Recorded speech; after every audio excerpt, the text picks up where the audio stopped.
Welcome to In the Deep. I'm your host, Catherine Ingram.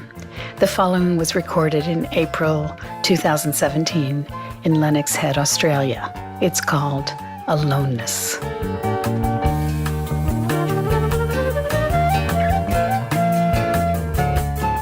Jean-Paul Sartre said, "Hell is other people." For many, many people, their troubles have to do with what other people are doing. The behavior, the beliefs, the politics, the words of other people. We mostly don't spend a lot of time fretting about what the other animals are doing, right? We don't really think about it that much. It's the people, the human animals. But what if they were not so dissimilar from the other animals in terms of the behavior, in terms of their being driven by certain natural impulses or conditioned impulses, right? And after a point, it all starts to feel very impersonal, including your own. It starts to feel very much like a program that's running, designed by nature. So one of the things that makes us upset and why hell is other people is there's a story that they should know better. But they just don't. Just as you didn't know better, sometimes when you look back and see there were certain things you did that you consider that it didn't go well. You might say it was a mistake. But you really didn't know better then. You were operating with what you knew at the time.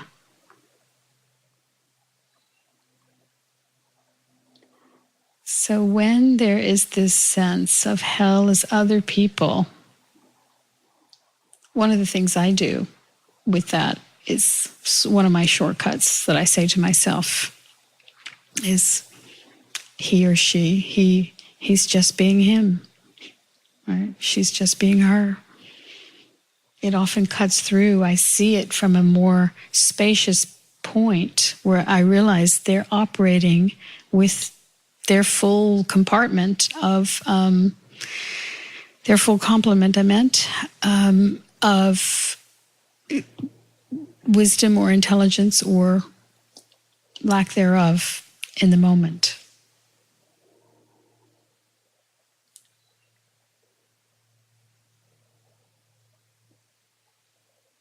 Now, as that applies to ourselves, if we're lucky, we learn from our supposed missteps. We learn from looking back and having a bit of remorse about something, a behavior, when we were hellish to someone else or to ourselves. We look back and we think, oh,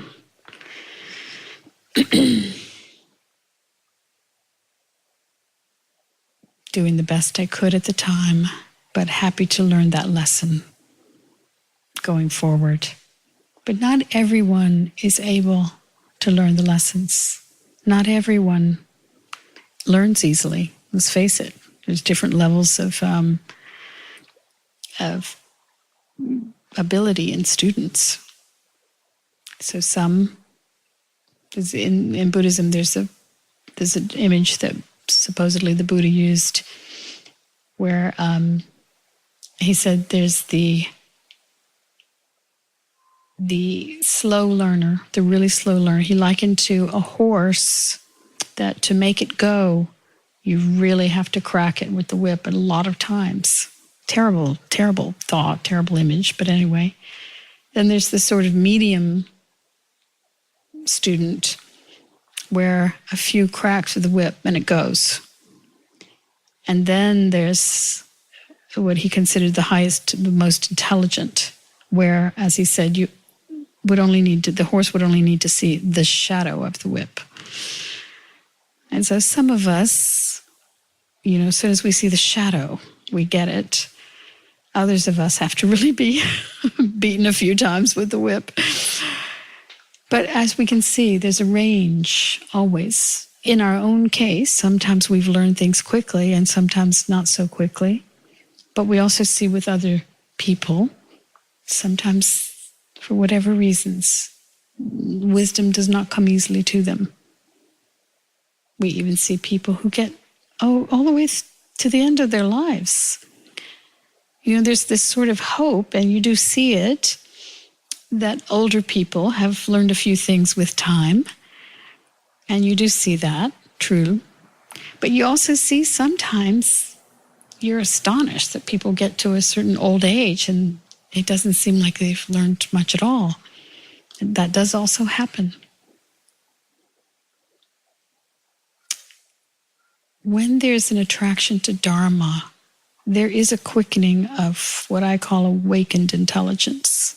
There's a quickening of wisdom when there's an attraction to Dharma, because it's like your mind starts focusing on a certain channel, and it keeps feeding things. All the information coming through is being fed through the Dharma channel. So when it's obvious something has to be let go, letting go starts to happen. When it's obvious that something needs to be reconsidered in terms of behavior, that just automatically starts to happen when there's this tuning into, let's call it for today, the Dharma channel.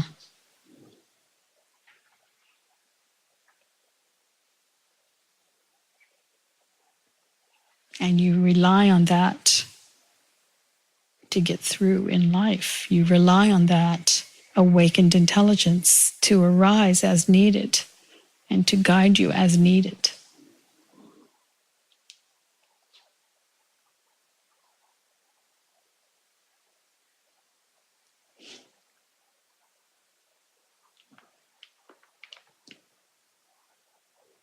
And one of the things another aspect of it is that when you're thrown by the behavior, by the politics, by the madness of humans that is going on this planet, right? The Dharma channel takes that information, sees it as it's happening, sees it as the news comes in, and there's some kind of merciful surrender that says, they're just being them. It may be very costly for all of us. Maybe.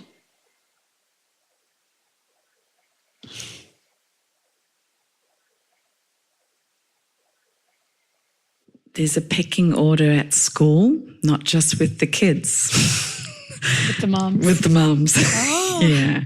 So it's really interesting as an older mum at a school to watch all this stuff going on. Yeah. And I'm a mum that drops off and gets out quickly and doesn't hang around, and then shows up to do a project and then gets out. And the other day, I realized I was affected. I was kind of hurt because I've been there a while. Well, the kids have been there a while. And I guess you'd say some alpha females. I just noticed, it's really curious. I've never really chatted. And I'm an open person, So, and I can see there's a tinge of hurt there in that, and definitely I feel alone there. That's being honest. So it was Expo Day and the room was full with parents and full, and I was right there wanting to be really present with each child and really, look at, take my time. And then I noticed in my body it was just getting really hot because all the parents were talking a lot together in the middle of the room. And I just felt I need to get out of here. It was just this thing, go. Yeah. And so I sat alone in the playground. It's probably something I did as a kid, but so there's this alone thing. It's a quality in my story. But that aloneness is part, I think, it's actually protected me. I mean, that's what I'm recognizing is using my own words, but the Dharma is showing up in that way. Yeah. I don't need to get involved. I don't need to, yes. And what I notice is it doesn't deny the little hurt or the feeling of feeling left out or excluded or a little uncomfortable or, picking up what's in the space. Yes. But there was a real acknowledging of me and my dignity in the playground, waiting yes. for the kids to come down. And it was sitting there alone. I'm not in the clique. Yes. And I've never been in the clique, really. Yeah. Good. All very good. So this is an example of that's what comes up when you're talking. Okay, this is an honest, practical example for me. Yes. And there is some sadness, because you want to be part of and you're not in that way. Yeah. If your nature is akin to that of, say, an eagle, right? You're not going to want to hang out in the chicken yard. And the chickens don't want to be an eagle. They're happy being with each other in the chicken yard, right? Right. So, but there is, there's also a pain. I was going to address that part, which I really loved the way you expressed it, because here's the great freedom. It's not that you ever find yourself entirely free of these kinds of emotions, of pain, of hurt, of feeling left out, or sometimes jealous, or all those kinds of things. Again, through the Dharma channel, through the Dharma perspective, what that does with it, it just says, okay, you're being just as you are. You're feeling just what you're feeling. That's it. And there's like an undercurrent, a deeper layer of acceptance that is just perfectly fine and quiet with however the creature is responding. So there you are sitting in the car, and there's this little wistful thing of, how come I don't get to be the joiner? I don't get to join in. It isn't pleasurable for me. How come? Whatever, that kind of story that goes on. And another part is saying, also, is deeply surrendered, right? Is deeply honoring of your own nature. And that's great freedom, right? Sometimes one walks alone and it's lonely sometimes. Yeah. And it just is. But the trade-off that you're making is actually protective and is actually more aligned with your own integrity. I was one time at a party in San Francisco, and it was incredibly high level. It was incredible.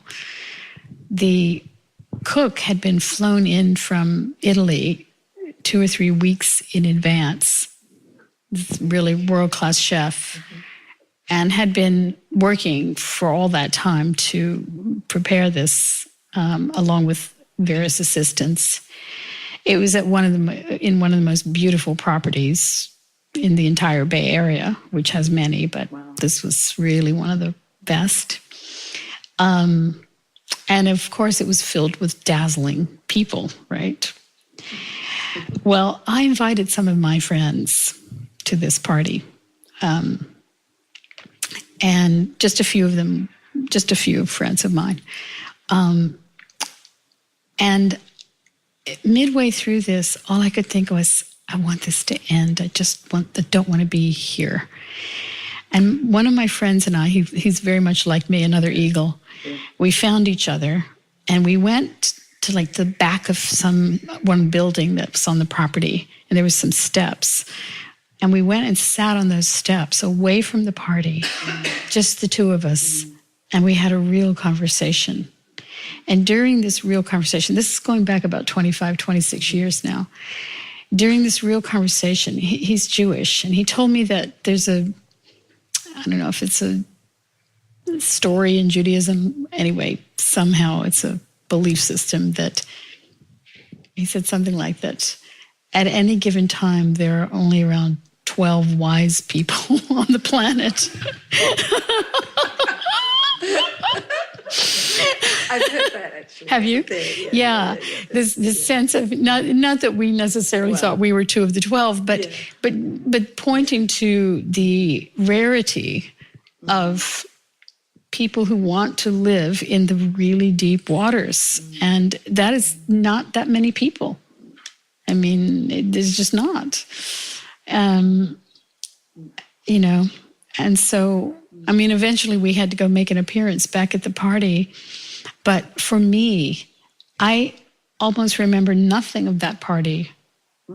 I kind of blanked it out, except sitting with him in that precious time that we entered into the eternal truths, you know. So for some people, that's all that's interesting to them.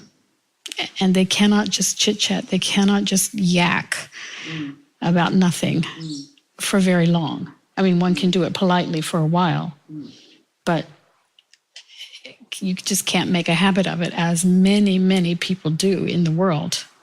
I mean, it seems to me many people in the world never talk about anything else. They never talk about anything but superficial things, and are uncomfortable if anything veers into something a little more profound.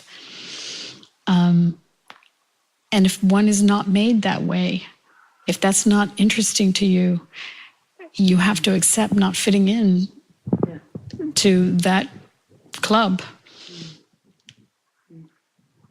And it can feel lonely. And we can feel it sometimes with family. We can feel it in all kinds of circumstances where we yearn for it to feel connected. And there may even be a little story that says, this should be where I can be myself. This should be where I am accepted for no particular reason, for the incontrovertible reason of just being. This should be that. But sometimes it really isn't. And even though that thought arises and that little hurt arises, underneath it, as I've said, there's a surrender. There can be a surrender that just says, okay, so be it. If I have to walk alone in the world, Punjaji once said, if no one comes to satsang, I'll have satsang with the breeze. Right? That if no one else wants to have this conversation, then I'll have it with the breeze. And the other thing to know is that as much as we yearn for it, to have somebody or some group of people, our tribe, really know us intimately and really get us and really celebrate, you know, get the beauty of our trip. It may not come to be, even with the closest, most intimate friends, lovers, family, everyone. Just there's a great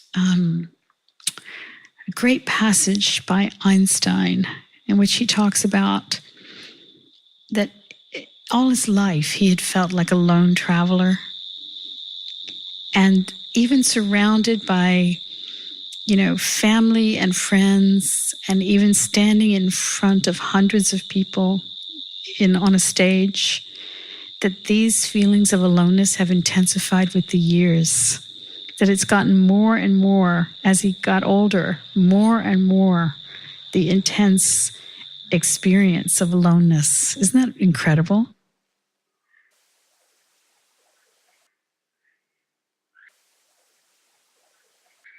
I'm just really enjoying also the room and how the synchronicity of often when I'm called to come and sit with you, that it's exactly what I need to hear in the moment, and how the real gift of other people's experience allows me to see my own experience more clearly, how, like having a torch shone upon it. Yes. And that's occurred for me today, as I also am challenged by being alone and waking up this morning and I have a beautiful view of a big tree and I have a cat that snuggles me and just opening the blind to that tree and seeing a gorgeous parrot sitting in that tree and just feeling that sense of beauty and wonder and expansion and joy for the moment, and then in another moment feeling sadness, and so there's a lot of that going on for me, and it's almost like a breath in and a breath out. Yeah. So as I draw that in and choose great freedom and one moment, and then sorrow, aloneness, wanting a partner, wanting friends to share who are on my wavelength, and all those things. All those things. So it's very potent. Everyone's sharing today. Yeah. Yes, it was. That is certainly on the subject. Absolutely. Yeah. But it's great that you're experiencing both. That and of course it arises. Of course. Feelings of. It's easy to obsess and get caught in a thing, and I do know that over time my heart's been broken open many times, and I welcome it now for the great expansion that will occur, even though at first it's very painful. Yes. And I just allow myself to have that pain and welcome it and let it flow through me, and know that one day there'll be a little bit less of that. There'll be a little bit less of the obsessing and the thinking, and and more of the bird on the tree or the breath. I've just been enjoying the beautiful bird song today, and the breeze that's been coming through in wafts, and just the blue sky, everything, the beauty abounds. Thank you. That's lovely. Lovely. Wow. I can't really add anything to this, so I think we'll end here.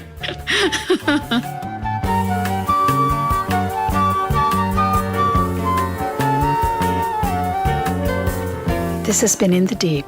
You can find the entire list of In the Deep podcasts at katherineingram.com, where you can also book a private session by phone or Skype, see the schedule for Dharma Dialogues and retreats, or make a tax-deductible donation in support of this work. Till next time.